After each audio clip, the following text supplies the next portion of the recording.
ಸಾಲ ಮಾಡಿ ಮನೆ ಕಟ್ಟಿ ಇನ್ನೊಬ್ರಿಗೆ ಅದನ್ನು ಬಾಡಿಗೆ ಕೊಡ್ತೀರಾ ಅಂದ್ರೆ ದೊಡ್ಡ ಮೂರ್ಖತನ. ನೀವು ಸಾಲ ಕೊಡ್ತಾ ಇದ್ದಾರೆ ಅಂತ ತಗೋಬಾರ್ದು. ಸಾಲದ ಬಡ್ಡಿ ದರ ಎಷ್ಟು, ನಾನೆಷ್ಟು ದುಡಿತಿದ್ದೀನಿ, ಖರ್ಚಾದ್ಮೇಲೆ ನನ್ನ ಹತ್ರ ಎಷ್ಟು ಉಳಿಯುತ್ತೆ, EMIಗೂ ನನ್ನ ಉಳಿತಾಯಕ್ಕೂ ಎಷ್ಟಿದೆ ಇದನ್ನ ನೋಡಬೇಕು. ಎಷ್ಟು ಕೆಪಾಸಿಟಿ ಇದೆ ಅಷ್ಟು ಸಾಲ ಮಾಡಬೇಡಿ. ಯಾವಾಗಲೂ ಕೂಡ ಸಾಲ ಮಾಡಿದ್ರು ಕೂಡ ಬೇಗ ರೀಪೇ ಮಾಡಿ. ಆ ಸಾಲದ ಪ್ರೆಷರ್ ಹಿಡ್ಕೋಬೇಡಿ. ಸಾಲ ತಗೊಂಡದೇ ಇರೋದೇ ತುಂಬಾ ಒಳ್ಳೇದು ಅಂತ ಹೇಳ್ತೀನಿ. ಟ್ಯಾಕ್ಸ್ ಬೆನಿಫಿಟ್ ಸಿಗುತ್ತೆ, ನಾನು ಲೋನ್ ತಗೊಂಡ್ರೆ ಒಳ್ಳೇದಲ್ವಾ ಅಂತ.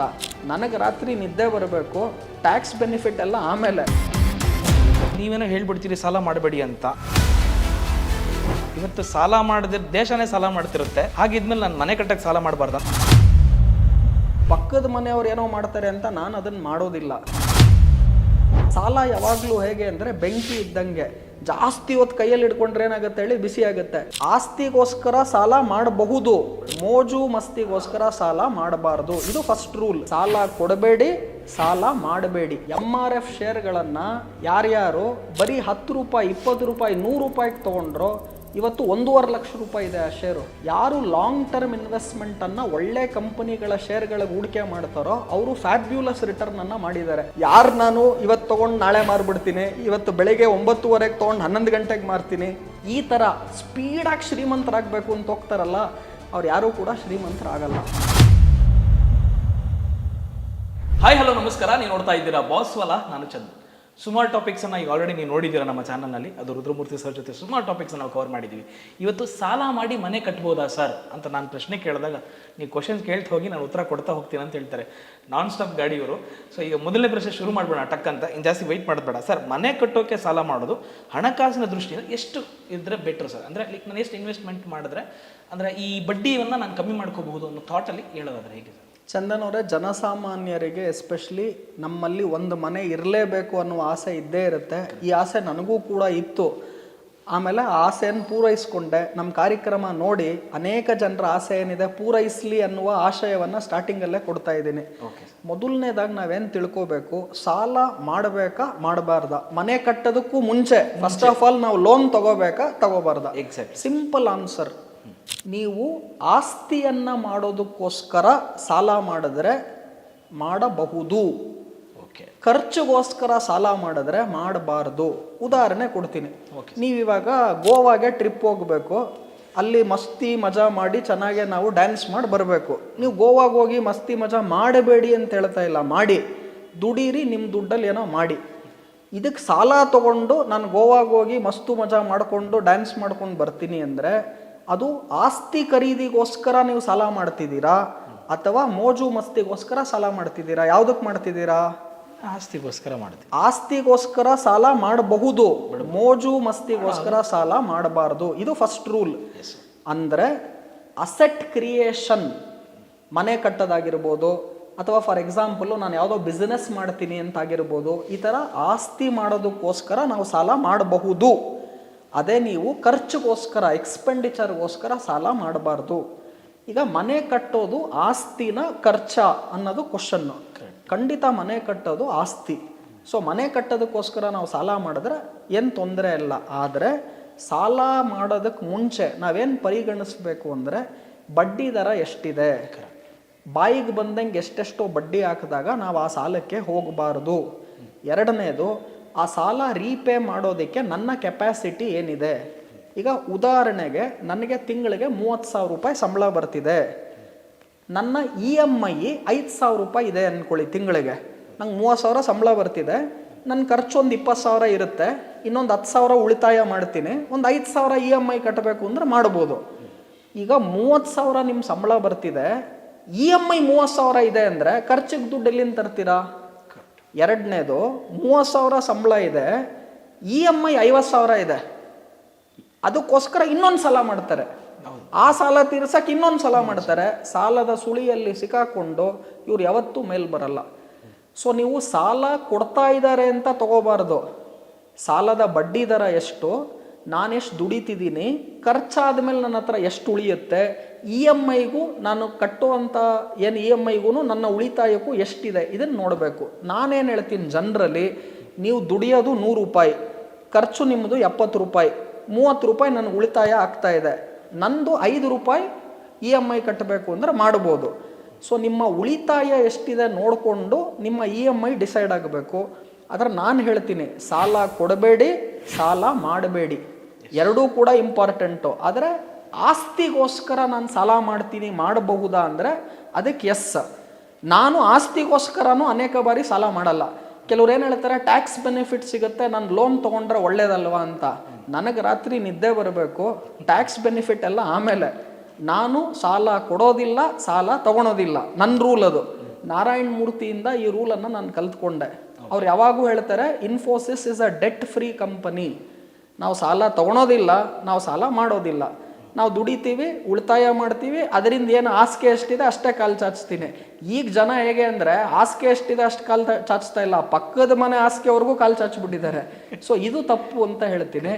ಸೊ ಮನೆಗೆ ನೀವು ಯಾವಾಗಲೂ ಕಟ್ಟುವಾಗ ಆದಷ್ಟು ನಿಮ್ಮ ಉಳಿತಾಯದಿಂದಾನೇ ಕಟ್ಟಿ. ಬಡ್ಡಿ ನಿಮಗೆ ಕಟ್ಟೋ ಕೆಪಾಸಿಟಿ ಇದ್ದರೂ ಕೂಡ ಆ ಟೆನ್ಷನ್ ಏನಿದೆಯಲ್ಲ, ಈ ಮೈಂಡನ್ನು ಅದು ಡಿಸ್ಟರ್ಬ್ ಮಾಡುತ್ತೆ. ಆಮೇಲೆ ನಾವು ಸಾಲ ಮಾಡುವಾಗ ರೀಪೇ ಮಾಡಬೇಕು ಅನ್ನುವ ಮನಸ್ಸಿದ್ದಾಗ ಈ ಪ್ರಾಬ್ಲಮ್ ಬರುತ್ತೆ. ಕೆಲವ್ರು ಇರ್ತಾರೆ, ಅವ್ರಿಗೆ ಸಾಲ ಮಾಡೋದು ಶರ್ಟ್ ಚೇಂಜ್ ಮಾಡ್ದಂಗೆ, ಡ್ರೆಸ್ ಚೇಂಜ್ ಮಾಡ್ದಂಗೆ. ಈ ಸಾಲ ತೀರ್ಸಕ್ಕೆ ಇನ್ನೊಂದು ಸಾಲ, ಆ ಸಾಲ ತೀರ್ಸಕ್ಕೆ ಇನ್ನೊಂದು ಸಾಲ. ದಯವಿಟ್ಟು ಈ ಸಾಲದ ಸುಳಿಯಲ್ಲಿ ಸಿಕ್ಕಾಕೋಬೇಡಿ. ನನ್ನ ಫಸ್ಟ್ ಅಡ್ವೈಸ್ ಏನು ಅಂದರೆ, ಸಾಲ ಮಾಡಬೇಡಿ.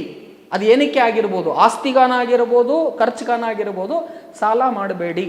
ಏನು ದುಡಿತೀರಾ ಅಷ್ಟರೊಳಗಡೆ ನಿಮ್ಮ ಎಲ್ಲ ಖರ್ಚುಗಳನ್ನು, ನಿಮ್ಮ ಅಸೆಟ್ ಕ್ರಿಯೇಷನನ್ನು ಇಟ್ಕೊಳ್ಳಿ. ಬೈ ಚಾನ್ಸ್ ಆಸ್ತಿಗೋಸ್ಕರ ಸಾಲ ಮಾಡಬೇಕು ಅಂದರೆ ಒಂದು ಪಕ್ಷ, ನೀವು ಕಟ್ಟುವ ರೀಪೇಮೆಂಟ್ ಕೆಪಾಸಿಟಿ ಎಷ್ಟಿದೆ ನೋಡಿಕೊಂಡು ಮಾಡಬೇಕು. 30,000 ಸಂಬಳ ಬರ್ತಿದೆ ಅಂತ 25,000 EMI ಕಟ್ಟೋದು, 30,000 EMI ಕಟ್ಟುವಷ್ಟು ಸಾಲ ತೊಗೊಳೋದು ತಪ್ಪು. ಸೊ ನಿಮ್ಮ ಖರ್ಚೆಲ್ಲ ಓದಾದ್ಮೇಲೆ ನೀವು ದುಡಿಯೋದು 30,000, 20,000 ಖರ್ಚಿದೆ, ಇನ್ನು ಮಿಕ್ಕದೆಷ್ಟು 10,000, ಅದರಲ್ಲಿ ಒಂದು 5,000 ರೂಪಾಯಿ EMI ಇದ್ರೆ ಮಾಡ್ಬೋದು. ಎಷ್ಟು ಕೆಪಾಸಿಟಿ ಇದೆ ಅಷ್ಟು ಸಾಲ ಮಾಡಬೇಡಿ. ಯಾವಾಗಲೂ ಕೂಡ ಸಾಲ ಮಾಡಿದ್ರೂ ಕೂಡ ಬೇಗ ರೀಪೇ ಮಾಡಿ. ಆ ಸಾಲದ ಪ್ರೆಷರ್ ಇಡ್ಕೋಬೇಡಿ. ಸಾಲ ತೊಗೊಂಡದೇ ಇರೋದೇ ತುಂಬ ಒಳ್ಳೆಯದು ಅಂತ ಹೇಳ್ತೀನಿ ಸರ್. ಇದು ಈ ಪ್ರಶ್ನೆ ಕೇಳಿದ್ಮೇಲೆ ನನಗೆ ಇದಕ್ಕೊಂದು ಮರು ಪ್ರಶ್ನೆ ಇದೆ ಸರ್. ಸರ್ ನೀವೇನೋ ಹೇಳ್ಬಿಡ್ತೀರಿ ಸಾಲ ಮಾಡಬೇಡಿ ಅಂತ. ಇವತ್ತು ಸಾಲ ಮಾಡಿದ್ರೆ ದೇಶನೇ ಸಾಲ ಮಾಡ್ತಿರುತ್ತೆ, ಹಾಗಿದ್ಮೇಲೆ ನಾನು ಮನೆ ಕಟ್ಟಕ್ಕೆ ಸಾಲ ಮಾಡಬಾರ್ದು ಅಂತ ಕೇಳ್ತಾರೆ ಈ ಪ್ರಶ್ನೆನ. ಅದಕ್ಕೆ ಹೇಳಿದ ಮರು ಪ್ರಶ್ನೆ ಅಂದರೆ, ಈ ಸಾಲ ಮಾಡಿದ್ರೂ ಕೂಡ ನಾನು ಮನೆಯನ್ನು ಕಟ್ಟೋದಕ್ಕೆ ನೀವು ಹೇಳಿದಾಗ ಅಸೆಟ್ಟಿಗೆ ಮಾಡಿ ಅಂತ ಹೇಳಿದ್ರಲ್ಲ, ಹಾಗಿದ್ರೆ ಮಾಡೋದ್ರ ಪ್ರಮುಖ ಅಂಶಗಳನ್ನು ನಾನು ಏನೇನು ಮೇಂಟೈನ್ ಮಾಡಬೇಕು ಅಂದರೆ, ನಾನು ಅದನ್ನು ಕಾನ್ಸಿಕ್ವೆನ್ಸಸ್ಗೆ ನಾನು ರೆಡಿ ಇದ್ದೀನಿ ಅಥವಾ ಪ್ರಮುಖ ಅಂಶಗಳನ್ನು ನಾನು ಇಟ್ಕೋಬೇಕು ಅಂದರೆ ಏನು ತೊಗೊಂಡ್ರೆ ಒಳ್ಳೆಯದು ಸರ್? ನೀವು ಮೊದಲನೇದಾಗಿ ಸಾಲ ಮಾಡೋದಕ್ಕೆ ಮುಂಚೆ, ನಾನು ಸಾಲದ ಅಮೌಂಟ್ ಎಷ್ಟು ಮಾಡ್ತಾ ಇದ್ದೀನಿ, ನಾನು ಅದು ರೀಪೇ ಮಾಡುವ ಕೆಪಾಸಿಟಿ ನನ್ನ ಬಳಿ ಇದೆಯಾ, ನಾನು ಆಸ್ತಿಗೋಸ್ಕರ ಸಾಲ ಮಾಡ್ತಾ ಇದ್ದೀನಾ, ಆಮೇಲೆ ಇದು ಟೆಂಪರವರಿ ರಿಕ್ವೈರ್ಮೆಂಟು, ನಾನು ಬೇರೆ ಕಡೆಯಿಂದ ದುಡ್ಡನ್ನು ದುಡ್ದು ಈ ಸಾಲವನ್ನು ತೀರಿಸ್ತೀನಿ, ಇದೆಲ್ಲ ಇದ್ದಾಗ ಮಾತ್ರ ದಯವಿಟ್ಟು ಸಾಲ ಮಾಡಿ. ನೀವು ಹೇಳಿದ್ರಿ ದೇಶನೇ ಸಾಲ ಮಾಡ್ತಾ ಇದೆ, ಬೇರೆ ಏನೋ ಮಾಡ್ತಾ ಇದೆ ಅಂತ. ಪಕ್ಕದ ಮನೆಯವ್ರು ಏನೋ ಮಾಡ್ತಾರೆ ಅಂತ ನಾನು ಅದನ್ನು ಮಾಡೋದಿಲ್ಲ. ಅದಕ್ಕೆ ನಾನೇನು ಹೇಳಿದೆ, ಅಸೆಟ್ ಕ್ರಿಯೇಷನ್ಗೋಸ್ಕರ ಟೆಂಪರವರಿಯಾಗಿ ಮಾಡಿದ್ರೆ ಮಾಡಿ. ಆಮೇಲೆ ಇನ್ನೂ ಬೆಸ್ಟ್ ಪ್ರಶ್ನೆಯನ್ನು ನಾನೇ ನಿಮ್ಗೆ ಹೇಳ್ತಾ ಇದ್ದೀನಿ. ಒಂದು ಮನೆ ಕಟ್ಟಬೇಕು, ನಮ್ಮ ಆಸೆ ನಾವಲ್ಲಿ ಇರಬೇಕು, ನಮ್ಮ ಫ್ಯಾಮಿಲಿ ಚೆನ್ನಾಗಿರಬೇಕು, ನಮ್ಮ ಸ್ವಂತ ಮನೆ ಬೇಕು, ಇದಕ್ಕೋಸ್ಕರ ನೀವು ಬೇಕಾದ್ರೆ ಸಾಲ ಮಾಡಿ ಕಟ್ತೀರಾ ಅಂದ್ರೆ ಓಕೆ. ಅದೇ ನೀವು ಸಾಲ ಮಾಡಿ ಖರ್ಚು ಮಾಡ್ತಿದ್ದೀರಾ, ಅದನ್ನು ಎಕ್ಸ್ಪೆಂಡಿಚರ್ಗೋಸ್ಕರ ಮಾಡ್ತಿದ್ದೀರಾ ಅಂದರೆ ಅದು ಮೂರ್ಖತನ. ಸಾಲ ಮಾಡಿ ನಾನು ಯಾರಿಗೋ ದುಡ್ಡು ಕೊಡ್ತಿದ್ದೀನಿ, ಅವ್ರು ನಂಗೆ ತಿಂಗಳಿಗೆ 5% ಮಾಡಿಕೊಡ್ತಾರೆ, ಸಾಲ ಮಾಡಿ ನಾನು ಬಿಟ್ಕಾಯಿನ್ಗೆ ಹಾಕ್ತೀನಿ, ಸಾಲ ಮಾಡಿ ನಾನು ಕ್ರಿಪ್ಟೋ ಕರೆನ್ಸಿಗೆ ಹಾಕ್ತೀನಿ ಅಂದರೆ ಇವ್ರು ಯಾರೂ ಕೂಡ ದುಡ್ಡು ಮಾಡಲ್ಲ, ಸಾಲಕ್ಕೆ ಬಡ್ಡಿ ಕಟ್ತಾ ಹೋಗ್ತಾರೆ. ಅವ್ರ ಜೀವನ ಪೂರ್ತಿ ದುಡ್ದಿರೋದೆಲ್ಲ ಬರೀ ಬಡ್ಡಿ ಕಟ್ತಾ ಇರ್ತಾರೆ. ಸೊ ಹಾಗಾಗಿ ಸಾಲ ಮಾಡದಿರೋದೇ ಒಳ್ಳೆಯದು ಅಂತೀನಿ. ಮಾಡಿದ್ರೂ ಕೂಡ ನಿಮ್ಮ ಕೆಪಾಸಿಟಿ ಎಷ್ಟಿದೆ ಅಷ್ಟು ಸಾಲ ಮಾಡಬೇಡಿ. ಕಡಿಮೆ ಪ್ರಮಾಣದಲ್ಲಿ ನಾನು ಕಟ್ಟುವಂಥ ಕೆಪಾಸಿಟಿ ಎಷ್ಟಿದೆ ಅಷ್ಟು ಮಾಡಿ ಆದಷ್ಟು ಬೇಗ ಅದರಿಂದ ಸಾಲದಿಂದ ಹೊರಗಡೆ ಬನ್ನಿ. ಸಾಲ ಯಾವಾಗಲೂ ಹೇಗೆ ಅಂದರೆ ಬೆಂಕಿ ಇದ್ದಂಗೆ, ಜಾಸ್ತಿ ಹೊತ್ತು ಕೈಯಲ್ಲಿ ಹಿಡ್ಕೊಂಡ್ರೆ ಏನಾಗುತ್ತೆ ಹೇಳಿ, ಬಿಸಿ ಆಗುತ್ತೆ. ಈ ಕಾಫಿಗೆ ಕೋಲ್ಡ್ ಕಾಫಿ ಕುಡಿದ್ರೆ ಚೆನ್ನಾಗಿರಲ್ಲ, ಒಂಚೂರು ಈ ಚಳಿಗೆ ಬಿಸಿ ಕಾಫಿ ಬೇಕು. ಅದು ಎಷ್ಟು ಬಿಸಿ ಇರಬೇಕು ಅಷ್ಟೇ ಇರಬೇಕು, ನಾಲ್ಗೆ ಸುಡಬಾರ್ದು, ಅಷ್ಟೊಂದು ಬಿಸಿ ಇರಬಾರ್ದು. ಜನ ಏನು ಮಾಡ್ತಾವ್ರೆ, ಕಾಫಿ ಎಷ್ಟು ಟೇಸ್ಟಿಗೆ ಬೇಕು ಅಷ್ಟು ಕುಡಿತಾ ಇಲ್ಲ, ತಲೆ ಮೇಲೆ ಸುರ್ಕೊಳ್ತಾ ಇದ್ದಾರೆ. ಹಾಟ್ ವಾಟರ್ ಸುರಿದ್ರೆ ಏನಾಗುತ್ತೆ ಅಂದರೆ ಬಾಡಿ ಫುಲ್ಲು ಬರ್ನ್ ಆಗುತ್ತೆ. ಆ ಕೆಲಸ ಮಾಡಬೇಡಿ ಅಂತ ಹೇಳ್ತೀನಿ. ಸೊ ನನ್ನ ಪ್ರಕಾರ ಸಾಲ ಮಾಡಿ ಮನೆ ಕಟ್ಟಿ ಇನ್ನೊಬ್ರಿಗೆ ಅದನ್ನು ಬಾಡಿಗೆ ಕೊಡ್ತೀರಾ ಅಂದರೆ ದೊಡ್ಡ ಮೂರ್ಖತನ. ಏನೇ ಕೇಳ್ತಾ ಇದ್ದೀನಿ ಅಂದರೆ, ನೀವು ಸಾಲ ಮಾಡ್ತೀರಾ, ನೀವು ಅದನ್ನು ಮನೆ ಕಟ್ತೀರಾ, ಆ ಮನೆಯನ್ನು ಬಾಡಿಗೆ ಕೊಡ್ತೀರಾ. ಬಾಡಿಗೆ ಏನು ಬರುತ್ತೆ ಅದಕ್ಕೆ ನಾವು ರೆಂಟಲ್ ಈಲ್ಡ್ ಅಂತ ಕರಿತೀವಿ. ಏನು ಈ ರೆಂಟಲ್ ಈಲ್ಡ್ ಅಂದರೆ, ಈಗ ನಾನು ಒಂದು ಮನೆಯನ್ನು 3 ಕೋಟಿ ರೂಪಾಯಿಗೆ ಒಂದು ಅಪಾರ್ಟ್ಮೆಂಟ್ ತೊಗೊಂಡಿದ್ದೀನಿ, 3 crores. ಈ ಅಪಾರ್ಟ್ಮೆಂಟನ್ನು ತೊಗೊಳೋದಕ್ಕೆ ಸಾಲ ಮಾಡಿದ್ದೀನಿ. ನಾನು ಹೌಸಿಂಗ್ ಲೋನು ಏನೋ ಒಂದು 8%, 9% ಬಡ್ಡಿ ಕಟ್ತಿದ್ದೀನಿ ಅದಕ್ಕೆ. ಈ 3 ಕೋಟಿ ಏನು ನೀವು ಅಪಾರ್ಟ್ಮೆಂಟ್ ತೊಗೊಂಡು ಯಾರಿಗೋ ಬಾಡಿಗೆ ಕೊಟ್ಟಿದ್ದೀರಾ, ಅವರೊಂದು 40,000 ರೂಪಾಯಿ ನಿಮಗೆ 35,000 ರೂಪಾಯಿ ಬಾಡಿಗೆ ಕಟ್ತಾ ಇದ್ದಾರೆ. ನೀವೇನು ಬಡ್ಡಿ ಕಟ್ತಿರಲ್ಲ ಆ 3 ಕೋಟಿ ಮೇಲೆ, ಈ ಬಾಡಿಗೆ ನಿಮ್ಗೇನು ಬರ್ತಿದೆಯಲ್ಲ, ಬಾಡಿಗೆ ಕಡಿಮೆ ಇರುತ್ತೆ, ನೀವು ಬಡ್ಡಿ ಕಟ್ಟೋದು ಜಾಸ್ತಿ ಇರುತ್ತೆ. ನೀವು ಅನುಭವಿಸೋದಕ್ಕೋಸ್ಕರ ಮನೆಗೆ ನಾನು ಏನೋ ಒಂಚೂರು ಸಾಲ ಮಾಡಿದ್ದೆ ಅಂದರೆ ಅಲ್ಲಿ ನಾವು ರಿಟರ್ನ್ ಎಲ್ಲ ಲೆಕ್ಕ ಹಾಕಲ್ಲ. ನಾನು ಅನುಭವಿಸ್ತಿದ್ದೀನಿ, ನನಗೆ ಖುಷಿ ಇದೆ, ನನಗೆ ಈ ಮನೆ ಬೇಕು, ನಿಮ್ಮ ಫ್ಯಾಮಿಲಿ ಅನುಭವಿಸ್ತಿದ್ದಾರೆ. ನೀವು ಅದೇ ಸಾಲ ಮಾಡಿ ಒಂದು ಮನೆ ತೊಗೊಂಡು ಅದನ್ನು ಯಾರಿಗೋ ಬಾಡಿಗೆ ಕೊಟ್ಟಾಗ ಏನಾಗುತ್ತೆ, ರೆಂಟಲ್ ಈಲ್ಡ್ ಅಂತ ಏನಿದೆ ಅದು ನಿಮಗೆ ಕಡಿಮೆ ಬರುತ್ತೆ. ಇಂಟ್ರೆಸ್ಟ್ ಈಲ್ಡ್ ಅಂದರೆ ನೀವೇನು ಬಡ್ಡಿ ಕಟ್ತಿದ್ದೀರಾ ಅದು ಜಾಸ್ತಿ ಇರುತ್ತೆ. ಆಸ್ತಿ ಅಪ್ರಿಷಿಯೇಟ್ ಆಗುತ್ತೆ. ಆದರೆ ರೆಂಟಲ್ ಈಲ್ಡ್ಗೂ ಇಂಟ್ರೆಸ್ಟ್ ಈಲ್ಡ್ಗೂ ವ್ಯತ್ಯಾಸ ಏನಿದೆ, ಆಸ್ತಿ ಏನು ಅಪ್ರಿಷಿಯೇಟ್ ಆಗುತ್ತೆ ಅದನ್ನು ಕಂಪೇರ್ ಮಾಡಿದ್ರೆ ಯಾವಾಗಲೂ ಕೂಡ ಮನೆಯನ್ನು ನೀವು ಸಾಲ ಮಾಡಿ ಕಟ್ಟಿ ಇನ್ನೊಬ್ರಿಗೆ ಬಾಡಿಗೆ ಕೊಟ್ಟರೆ ಅದರಷ್ಟು ದೊಡ್ಡ ಮೂರ್ಖತನ ಇನ್ನೊಂದಿಲ್ಲ. ನಾನು ಇನ್ನೊಂದು ಲಾಸ್ಟಲ್ಲಿ ಸಿಂಪಲ್ಲಾಗಿ ಎಲ್ಲರಿಗೂ ಅರ್ಥ ಆಗಂಗೆ ಚಂದನ್ ಅವರೇ ಉದಾಹರಣೆ ಕೊಡ್ತೀನಿ. ನೀವೇ ನನಗೆ ಉತ್ತರ ಕೊಡಬೇಕು, ಆಡಿಯನ್ಸ್ ಪರವಾಗಿ ನೀವು ಕೂತಿದ್ದೀರಾ ಇವಾಗ. Okay sir. ನಮ್ಮ ತಾತನವ್ರು ಏನು ಮಾಡಿದ್ರು, ಮಲ್ಲೇಶ್ವರಮಲ್ಲಿ ಒಂದು ಪ್ರಾಪರ್ಟಿ ತೊಗೊಂಡ್ರು. ಇದು ರಿಯಲ್ ಸಿಚುವೇಶನ್ನು ನಿಮಗೆ ಕೊಡ್ತಾ ಇದ್ದೀನಿ. ಇದಕ್ಕೆ ಯಾವುದು CA ಮಾಡೋದು ಬೇಕಾಗಿಲ್ಲ, ನಾನು ಮಾಡೋ ಥರ ಯಾವುದು ಕ್ಯಾಲ್ಕುಲೇಟ್ರು ಬೇಕಾಗಿಲ್ಲ, ಸಿಂಪಲ್ ಮ್ಯಾಥಮೆಟಿಕ್ಸ್. 10ನೇ ಕ್ಲಾಸ್ ಫೇಲ್ ಆಗಿರೋರು ಕೂಡ ಇದಕ್ಕೆ ಉತ್ತರ ಕೊಡ್ಬೋದು. ನಮ್ಮ ತಾತನವ್ರು ಏನು ಮಾಡಿದ್ರು, ಮಲ್ಲೇಶ್ವರಮಲ್ಲಿ ಒಂದು ಪ್ರಾಪರ್ಟಿ ತೊಗೊಂಡ್ರು. 1940ರಲ್ಲಿ 50,000 ಕೊಟ್ಬಿಟ್ಟು ಈ ಪ್ರಾಪರ್ಟಿಯನ್ನು ತೊಗೊಂಡ್ರು. 1940ಯಲ್ಲಿ 50,000 ಮಲ್ಲೇಶ್ವರಮಲ್ಲಿ ಪ್ರಾಪರ್ಟಿ ತೊಗೊಂಡ್ರು. 8,000 ಸ್ಕ್ವೇರ್ ಫುಟ್ ಪ್ರಾಪರ್ಟಿ 50,000 ರೂಪಾಯಿಗೆ 1940 ಅಂದರೆ ಇಂಡಿಪೆಂಡೆನ್ಸ್ ಮುಂಚೆ. ಇವತ್ತು ಆ ಪ್ರಾಪರ್ಟಿಯ ಬೆಲೆ 15 ಕೋಟಿ ಇದೆ. ಇವತ್ತು ನೀವು ಕಳ್ಳನಿಗೆ ಮಾರಿದ್ರು, ನಾವು ಯಾಕೆ ಈ ಕಳ್ಳನಿಗೆ ಕೊಟ್ಟರು ಅಂದರೆ, ಕಳ್ಳ ನಿಮ್ಮ ಹತ್ರ ಏನಾನ ಎತ್ಕೊಂಡೋದ್ರೆ ದುಡ್ಡು ಕೊಡಲ್ಲ, ಸುಮ್ಮನೆ ಎತ್ಕೊಂಡು ಹೊಡೋಯ್ತಾನೆ.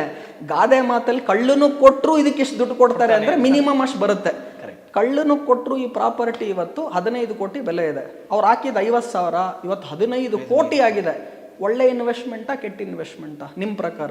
ಒಳ್ಳೆ ಇನ್ವೆಸ್ಟ್ಮೆಂಟ್, ತುಂಬ ಒಳ್ಳೆ ಇನ್ವೆಸ್ಟ್ಮೆಂಟ್ ರೀ. ಯಾಕೆ ಅಂದರೆ 50,000 ರೂಪಾಯಿ ಎಷ್ಟಾಗಿದೆ ಇವತ್ತು? 15 ಕೋಟಿ ಆಗಿದೆ. ನಮ್ಮ ತಾತ ಏನಾನ ಅದೇ 50,000 ರೂಪಾಯಿಯನ್ನು ಅದೇ 1940ರಲ್ಲಿ ಬ್ಯಾಂಕ್ FD ಮಾಡಿದ್ದಿದ್ರೆ ಏನು ಬಡ್ಡಿ ಬಂದಿರುತ್ತೆ, ಆ 50,000 ಇವತ್ತು 40 ಕೋಟಿ ಆಗ್ತಾ ಇತ್ತು. ನಾನು ಶೇರ್ ಮಾರ್ಕೆಟ್ ಮಾತಾಡ್ತಾ ಇಲ್ಲ, ಶೇರ್ ಮಾರ್ಕೆಟ್ ಮರ್ತೋಗ್ಬಿಡಿ, ಸ್ಟಾಕ್ ಮಾರ್ಕೆಟೇ ಮಾತಾಡಿಲ್ಲ ನಾನು. ಬ್ಯಾಂಕ್ FDಯಲ್ಲಿ 1940ಲಿ ಅವ್ರು 50,000 ರೂಪಾಯಿ ಏನಾನ ಇನ್ವೆಸ್ಟ್ ಮಾಡಿದರೆ ಪೀಕ್ ಇಂಟ್ರೆಸ್ಟ್ ರೇಟ್ 14% ಇತ್ತು. 1940ಇಂದ 2025 ಇದ್ದೀವಿ. ಲೋಯರ್ ಇಂಟ್ರೆಸ್ಟ್ ರೇಟ್ 3-4% ಇತ್ತು. ಇವಾಗ ಒಂದು 6-7-8% ಇದೆ. ಆ್ಯಾವರೇಜ್ ನಾವು ಲೆಕ್ಕ ಹಾಕಿದ್ರೂ ಕೂಡ 40 ಕೋಟಿ ರೂಪಾಯಿ ಆಗ್ತಾ ಇತ್ತು. ಸೊ ನಾನು ನಿಮಗೆ ಕೇಳ್ತಾ ಇದ್ದೀನಿ, real estate investment versus bank FD. ನಾನು ಶೇರ್ ಮಾರ್ಕೆಟೇ ಹೇಳ್ತಾ ಇಲ್ಲ, ಬ್ಯಾಂಕ್ FD ಯಾವುದು ಬೆಟರ್ ಅಂದರೆ ಬ್ಯಾಂಕ್ FD. ನಮಗೇನು ಅರ್ಥ ಆಗ್ತಿಲ್ಲ ಅಂದರೆ, ನಾವು ರಿಯಲ್ ಎಸ್ಟೇಟಿಗೆ ನೀವು ಇನ್ವೆಸ್ಟ್ ಮಾಡಿದಾಗ ಡೈಲಿ ಹೋಗಿ ರೇಟ್ ಏನಾಯಿತು ಅಂತ ಚೆಕ್ ಮಾಡ್ತೀರಾ? ಇಲ್ಲ ಸರ್, ಮಾಡಲ್ಲ. ಈ ಶೇರಲ್ಲಿ ಏನಾಗುತ್ತೆ ಅಂದರೆ ದಿನ ರೇಟ್ ಬರುತ್ತೆ, ದಿನ ರೇಟ್ ನೋಡ್ತಾರೆ. ಅವ್ರೇನು ಮಾಡ್ತಾರೆ ಅಂದರೆ, ಇವತ್ತು ನೆನ್ನೆ ಇಷ್ಟಿತ್ತು, ಇವತ್ತು ಇಷ್ಟಾಯಿತು, ಮಾರ್ಬಿಡೋಣ. MRF ಶೇರ್ಗಳನ್ನು ಯಾರ್ಯಾರು ಬರೀ 10 ರೂಪಾಯಿ, 20 ರೂಪಾಯಿ, 100 ರೂಪಾಯಿಗೆ ತೊಗೊಂಡ್ರೋ ಇವತ್ತು 1.5 ಲಕ್ಷ ರೂಪಾಯಿ ಇದೆ ಆ ಶೇರು. ನಾನು MRF ಉದಾಹರಣೆ ಬೇಡ, ಈ ಥರ ಇನ್ನೂ ಒಂದು 10 ಶೇರ್ ಉದಾಹರಣೆ ಕೊಡ್ಬೋದು. ಯಾರು ಲಾಂಗ್ ಟರ್ಮ್ ಇನ್ವೆಸ್ಟ್ಮೆಂಟನ್ನು ಒಳ್ಳೆ ಕಂಪನಿಗಳ ಶೇರ್ಗಳಿಗೆ ಹೂಡಿಕೆ ಮಾಡ್ತಾರೋ ಅವರು ಫ್ಯಾಬ್ಯುಲಸ್ ರಿಟರ್ನನ್ನು ಮಾಡಿದ್ದಾರೆ. ಯಾರು ನಾನು ಇವತ್ತು ತೊಗೊಂಡು ನಾಳೆ ಮಾರ್ಬಿಡ್ತೀನಿ, ಇವತ್ತು ಬೆಳಗ್ಗೆ 9:30ಗೆ ತೊಗೊಂಡು 11 ಗಂಟೆಗೆ ಮಾರ್ತೀನಿ, ಈ ಥರ ಸ್ಪೀಡಾಗಿ ಶ್ರೀಮಂತರಾಗಬೇಕು ಅಂತ ಹೋಗ್ತಾರಲ್ಲ, ಅವ್ರು ಯಾರೂ ಕೂಡ ಶ್ರೀಮಂತರಾಗಲ್ಲ. ಸೊ ಈ ಮನೆ ಬಗ್ಗೆ ನಾನು ಹೇಳ್ದಂಗೆನೆ, ಮನೆ ಇನ್ವೆಸ್ಟ್ಮೆಂಟ್ ಏನು ನಮ್ಮ ತಾತ ಮಾಡಿ 15 ಕೋಟಿ ಆಯಿತು ಅಂತ ಇವತ್ತು ಖುಷಿ ಪಡ್ತಾ ಇದ್ದೀರಾ, ಬ್ಯಾಂಕ್ FD ಮಾಡಿದ್ದಿದ್ರೆ 40 ಕೋಟಿ ಆಗ್ತಾ ಇತ್ತು. ಸೊ ಇವತ್ತು ಏನು ನಾವು ತಿಳ್ಕೋಬೇಕು ಅಂದರೆ, ಮನೆ ಇನ್ವೆಸ್ಟ್ಮೆಂಟ್ ಅಥವಾ ರಿಟರ್ನ್ ಮುಖಾಂತರ ನೋಡಬೇಡಿ. ನಮಗೆ ಇರೋದಕ್ಕೆ ಒಂದು ಸ್ವಂತ ಮನೆ ಬೇಕು, ಅದಕ್ಕೋಸ್ಕರ ಇರಲಿ. ಕಮರ್ಷಿಯಲ್ ಪ್ರಾಪರ್ಟಿ ಮಾಡಿ ಬಾಡಿಗೆ ಕೊಡ್ತೀರಾ, ಮಾಡಿ. ಲ್ಯಾಂಡ್ ತೊಗೊಳ್ತೀನಿ, ಅದರಿಂದ ನನಗೆ ಹೆಚ್ಚಳ ಆಗುತ್ತೆ, ಕ್ಯಾಪಿಟಲ್ ಅಪ್ರಿಸಿಯೇಷನ್ ಅಂತ ನಾವು ಕರಿತೀವಿ, ಅದಕ್ಕೋಸ್ಕರ ನಾನು ಲ್ಯಾಂಡ್ ತೊಗೊಳ್ತೀನಿ, ಮಾಡಿ. ನಾನು ರಿಯಲ್ ಎಸ್ಟೇಟ್ ಇನ್ವೆಸ್ಟ್ಮೆಂಟ್ ತಪ್ಪು ಅಂತ ಹೇಳ್ತಾ ಇಲ್ಲ, ಲ್ಯಾಂಡ್ ಮೇಲೆ ನನಗೆ ಅಪ್ರಿಷಿಯೇಟ್ ಆಗುತ್ತೆ, ಮಾಡಿ.